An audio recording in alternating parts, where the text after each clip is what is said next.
Good evening, everyone. Thank you for coming out, especially tonight instead of tomorrow night when it's supposed to be pouring rain.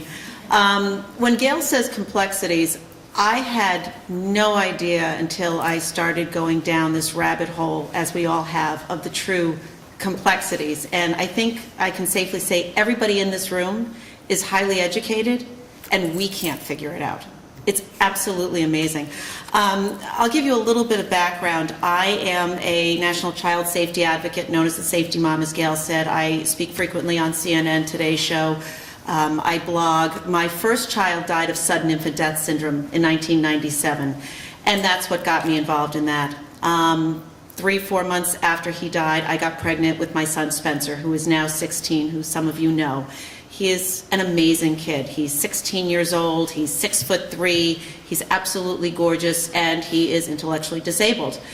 I lost one son, and I will always have a mission to help raise awareness of SIDS. But my mission is the future of my son, as all of you have the mission for your child or your sister or loved one. We have a great concern, and the question that comes to my mind is what happens when I die? What is going to happen to him? I lay awake sleeping at night thinking about that. And just recently Spencer said to me, "I'm going to live with you forever, Mom." And while we all say, oh my gosh, you know what? That might be the way things go. That's a reality because we have no choice.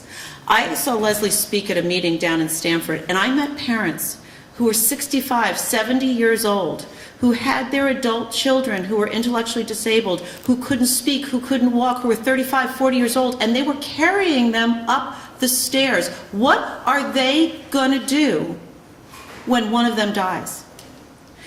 So I said to Gail and I took a road trip up to Hartford the other day for Leslie's press conference, and I said to Gail, I am such a reluctant participant in this. I did not want to become this person. I don't get paid for this. I get paid for a lot of other things, but I don't have a choice. This is my life. This is my son's future.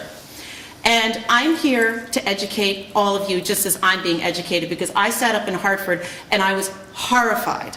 Horrified. A, I was embarrassed. I didn't know what was going on. And B, I was angry what was going on. And I'm going to be having meetings like this for the next 2 months, because all of us need to know. Here's what you need to know, and Leslie's going to go into more of this, but I'm pissed. There's a $1.1 billion budget for DDS, okay? And here's the facts. Yeah, $1.1 billion budget. Unfortunately, the majority of that budget is going to state-run institutions and state-run facilities. Okay, now hold on to your seat, because we live in Wilton, one of the most affluent areas. I don't know about you guys, but quite frankly, I have a family of 5. I have a husband with MS. I have a son with intellectual disabilities. And we live on, I don't know, about $150,000, $160,000 a year.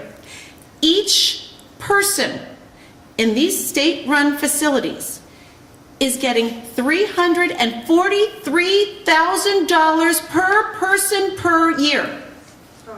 Okay, now, on the other side, we have seniors who are living in nursing homes. The average cost of nursing homes is $80,000 to $120,000, and they're getting top care. I think everybody deserves to be cared for, but you're telling me one person needs $343,000? Now let's look on the other side of that. There's a waiting list. There's a waiting list for your children, and there's a waiting list for my children. And because these people and these state-run institutions are getting $343,000, guess what our children get? Zero. There is no money, not a penny, for our children, unless there's an emergency. You know what an emergency constitutes? One of us dying. That's the emergency.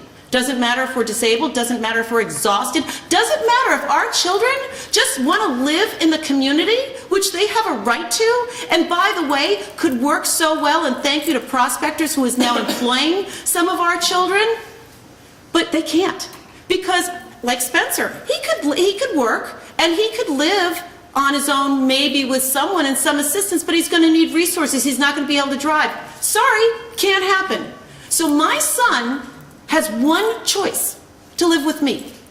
And I have one choice: to work myself into the ground caring for him, trying to secure college, maybe for my other children, because that's not looking real good right now, and probably working till I'm about 90.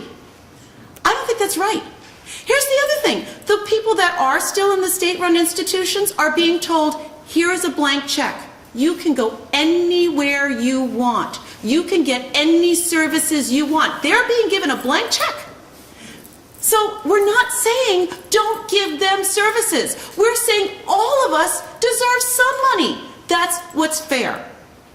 It's also right that our children have the right to live where they want to, be productive, and I know Gail and several people can speak about one gentleman who moved from the Southbury Training Facility down to Star, and he is living in the community happier than ever. We know it's possible, and they know it's possible. Now it's up to us to make sure we get it done. So somebody who knows much more about it than me, Leslie, I'm going to turn it over to her and help her explain a little more to you.